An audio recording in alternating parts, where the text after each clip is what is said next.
আসসালামু আলাইকুম।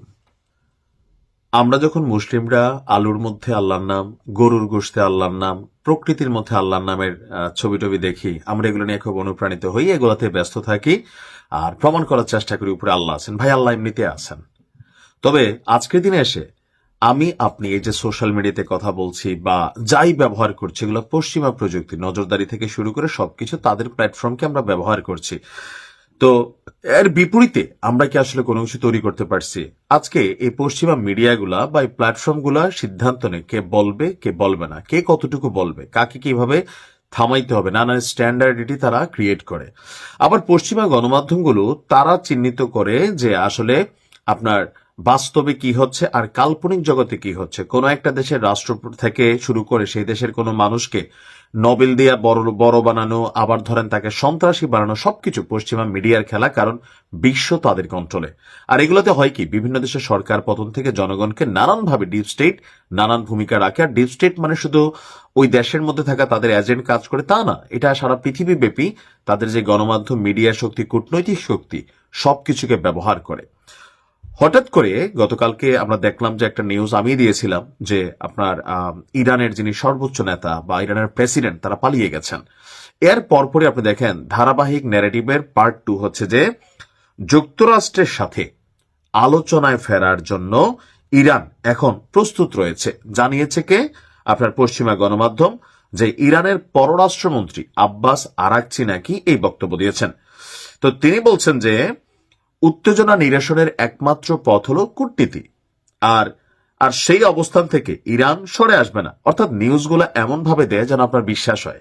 এখন যদি বলে যে ইরান যুদ্ধ চায় না, ইরান আমেরিকার সাথে কথাবার্তা বলতে চায়, তো এই বিষয়টার মাধ্যমে কি বোঝানো হবে যে মানুষ বিশ্বাস করবে যে আহ এটা হয়তো মিথ্যা নিউজ। তো এটাকে একটু সত্যের মিশ্রণে তৈরি করার জন্য আরাকচি সাহেবের বক্তব্য আইনা একটা অংশ সঠিক রাখছে, কিন্তু ইরানের কোনো গণমাধ্যম এই ধরনের নিউজ প্রকাশ করেনি, বা ইরানের নিউজগুলো যারা প্রকাশ করে তেমন কোনো বক্তব্য আমি কোথাও খুঁজে পেলাম না। তুরস্কে অবস্থানকালে এক বক্তব্যে ইরানের শীর্ষ একজন কূটনীতিক নাকি বলেছেন যে কোনো আলোচনার ভিত্তি হবে ন্যায় এবং আইনের শাসনে। চাপ বাড়লেও ইরান কূটনৈতিক প্রক্রিয়া ত্যাগ করবে না। অর্থাৎ বাংলা কথায় যদি বলতে চাই, মানে ইরান পোতাই গেছে, ইরান আলোচনার জন্য এক ধরনের মানসিকভাবে প্রস্তুত। মানে ন্যারেটিভটা আপনি বিষয়টা যদি বুঝতে পারেন যে সিস্টেমটা কিভাবে আনছে। এখন এই বক্তব্য দিলে যারা যুদ্ধের ময়দানে যুদ্ধ করবেন, যারা কি বলা হয় যে ফর্ম পূরণ করলেন বীররা, যে কোনো মূল্যে ইরানকে বাঁচাবেন, তো সবার একটা মানসিক ধাক্কা পড়ে না যে দেখো আমরা কি করতেছি আর আমাদের নেতারা বৈশাখ কি করতেছে। কারণ যে কোনো একটা রেভলিউশন অথবা যুদ্ধ, এটা একটা ব্লাড কানেক্টেড ইস্যু। একবার এই উত্তেজনা কমে গেলে আপনি এই মানুষটাকে আর দ্বিতীয়বার তার আগের জায়গায় ফিরিয়ে আনতে পারবেন না। তো এখানে বলা হচ্ছে তুরস্ক সফরের অংশ হিসেবে দেশটির জ্যেষ্ঠ কর্মকর্তাদের সঙ্গে বৈঠক করেছে ইরানের পররাষ্ট্রমন্ত্রী। আর বলা হচ্ছে যখন যে কোনো মুহূর্তে আমেরিকা হামলা চালাইতে পারে, ঠিক শেষ মুহূর্তে এসে ইরান এই ধরনের আলোচনা করতে রাজি বা প্রস্তুত তুরস্কের মাধ্যমে এই বার্তা দিচ্ছেন। তো তুরস্কের প্রেসিডেন্ট এরদোয়ানকে, সে হচ্ছে এখানে এজেন্ট। অর্থাৎ তুরস্ককে আমেরিকা একটা দায়িত্ব দিছে যে ইরান এবং যুক্তরাষ্ট্রের মধ্যে যে বিষয়গুলো নিয়ে কনফ্লিক্ট, সমস্যা, নোট অফ ডিসেন্ট আছে, এই বিষয়গুলোকে যেন তুরস্ক সলিউশন করে কূটনীতির মাধ্যমে। এখন ইরানের বিপরীতে আমেরিকা আসলে কি চায়? এদের চাওয়া একটাই যে পারমাণবিক কর্মসূচি তোমরা বন্ধ করে দাও, দিয়া ভাই আমাদের সাথে ভালোবাসার সম্পর্ক করো।